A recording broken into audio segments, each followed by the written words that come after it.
Assalamualaikum warahmatullahi wabarakatuh. Saya Eka Sofiana dari Program Studi Sastra Indonesia akan membahas tentang kasus pelecehan seksual yang terjadi di masyarakat. Akhir-akhir ini, bukan akhir-akhir ini, tetapi selama ini marak sekali kasus pelecehan seksual yang terjadi di kehidupan masyarakat. Jika kalian pernah menonton televisi, di handphone, ataupun membaca di koran, hampir setiap hari ada berita tentang kasus pelecehan seksual yang terjadi di kehidupan masyarakat. Karena maraknya kasus pelecehan seksual ini, sudah tidak ada tempat yang aman lagi bagi kita untuk terhindar dari kasus pelecehan seksual. Kasus pelecehan seksual ini sudah tidak bisa dihilangkan karena banyak sekali pelaku yang masih berkeliaran. Lalu, di manakah saja tempat terjadinya kasus pelecehan seksual? Yang pertama, di ruangan publik, seperti di jalan, di mal, sekolah, pasar, universitas, dan ruangan publik lainnya. Lalu yang kedua di kendaraan umum, seperti di bemo, di bis, dan di kereta.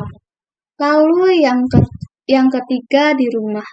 Jika kita menganggap rumah sebagai tempat teraman agar bisa terhindar dari pelecehan seksual, kalian salah. Rumah bisa saja menjadi tempat kasus pelecehan seksual terjadi. Jadi sudah tidak ada tempat aman lagi untuk kita agar bisa terhindar dari kasus pelecehan seksual ya. Lalu siapakah pelaku yang bisa menjadi pelaku dari pelecehan seksual?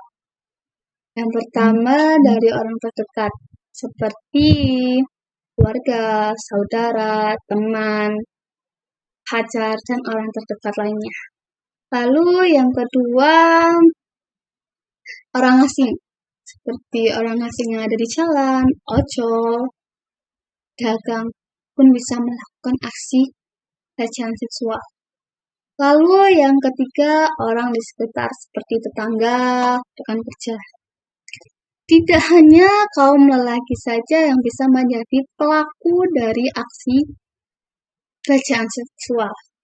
Namun, perempuan juga bisa menjadi pelaku dari aksi pelecehan seksual. Jika kalian pernah mendengar sebuah berita seorang wanita pemilik rental PS melecehkan anak-anak yang bermain di rental PS-nya. Ngeri sekali. Tidak hanya perempuan, anak-anak pun bisa menjadi korban dari pelecehan seksual. Lalu apa saja sih faktor dari pelecehan seksual?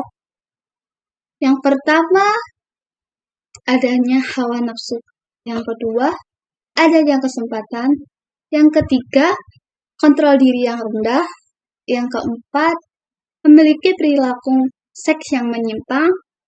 Lalu yang kelima, sering menonton video porno. Lalu, apa saja sih pelecehan seksual itu? Perilaku pelecehan seksual itu yang pertama, kedipan mata. Yang kedua, siulan. Yang ketiga, catcalling. Yang keempat, menggoda. Yang kelima, sentuhan. Maraknya kasus pelecehan seksual ini membuat kita semua harus lebih waspada dan lebih jadikan kita orang yang hati-hati terhadap orang lain. Korban sering disalahkan atas kasus pelecehan seksual. Biasanya pakaian korban, perilaku korban pun bisa disalahkan. Padahal nyatanya yang salah ya tetap pelaku, bukanlah korban. Pakaian dan perilaku korban pun itu tidak menjadi hal yang harus disalahkan. Tapi pelakulah, otak mereka yang harus bisa disalahkan. Tidak ada yang salah dengan pakaian dan perilaku korban. Tapi yang salah adalah pemikiran para pelaku. Tetapi masyarakat masih sering menutup mata atas hal ini. Jadi kita sebagai masyarakat yang mungkin memiliki pemikiran luas, jangan pernah menyalahkan korban atas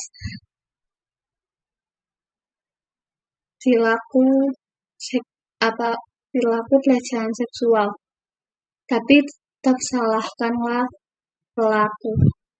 Karena mau bagaimanapun, bahkan saya sempat mendengar seorang anak yang memiliki Down syndrome pun tetap dilecehkan oleh pelaku, yaitu pamannya sendiri.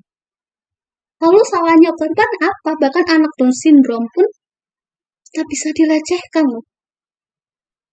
Memang otak-otak para pelaku ini yang rusak sih, bukan korban. Jadi saya memohon kepada masyarakat agar berhenti menyalahkan korban sebagai tindakan dari pelecehan seksual.